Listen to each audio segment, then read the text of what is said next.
Europe 1, 7h53. Avec la douche froide de Guy Carlier. Bonjour Guy. Bonjour Guillaume, bonjour Julie, bonjour à tous. Ce matin, vous ne nous parlez pas d'Elisabeth Taylor. Non, car trop c'est trop et je ne me suis pas encore remis du décès de Maître Capello. D'ailleurs, il faut remarquer que les chaînes n'ont pas jugé bon de rediffuser les jeux de 20h, alors que ce soir on bouleverse les programmes pour Elisabeth Taylor. Enfin bref, je trouve qu'on en fait un peu trop avec Liz Taylor. On nous dit qu'avec sa disparition, ce sont les plus beaux yeux du monde qui sont morts. Moi, je dis qu'on oublie un peu trop que Guillaume Pépi, le patron de la SNCF, est toujours bien vivant.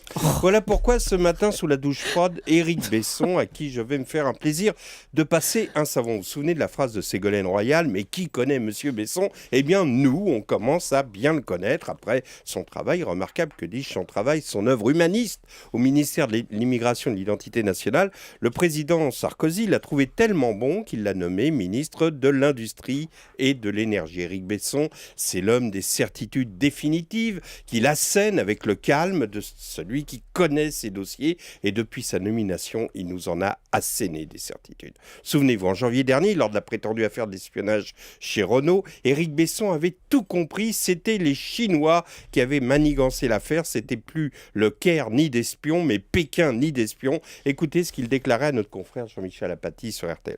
C'est une mise à pied à titre conservatoire, comme on dit juridiquement, qui a été prise à l'encontre de 3 cadres. L'affaire paraît sérieuse. Elle illustre une nouvelle fois les risques pour nos entreprises en matière d'espionnage industriel. Et non, ce n'est pas Jean Dujardin de OSS 117 que vous venez d'entendre, mais le ministre de l'Industrie en exercice. Ça, c'était pour la partie industrie, mais en ce qui concerne la partie énergie, Éric Besson est également très bon dans ses analyses, puisque, souvenez-vous, le 13 mars, après le drame de la centrale de Fukushima, il a tenu à nous rassurer avec son calme. Il a annoncé, je cite, « Ce qui se passe là-bas est un accident grave, pas une catastrophe nucléaire ».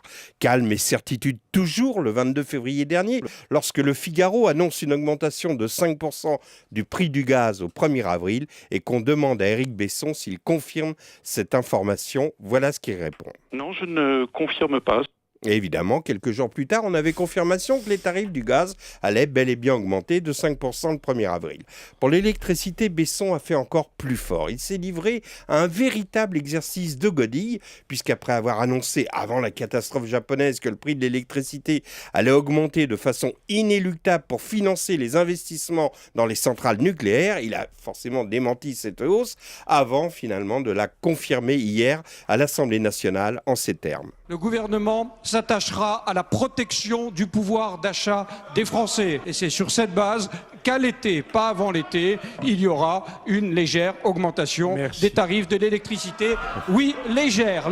Oui, légère. On appréciera au passage la précision, pas avant l'été. Ça veut dire que, comme d'habitude, la hausse aura lieu pendant les vacances pour mieux nous la faire passer. L'espionnage chinois, l'accident nucléaire, les tarifs qui n'augmentent pas mais qui subissent des hausses. On savait qu'Éric Besson aimait la musique, mais on ignorait qu'il maîtrisait si bien le pipeau au point que maintenant, à chaque fois que je l'entends, son talent musical prend le pas sur son discours politique. Écoutez. Le gouvernement s'attachera à la protection du pouvoir d'achat des Français. Nous n'avons que 2 préoccupations, la compétitivité de notre industrie. C'est la première fois qu'on entend du pipeau dans la matinée. Vous ne l'entendrez plus jamais de la même façon, je suis sûr. Oui, c'est certain. Merci beaucoup Guy Carlier. La douche froide tous les matins.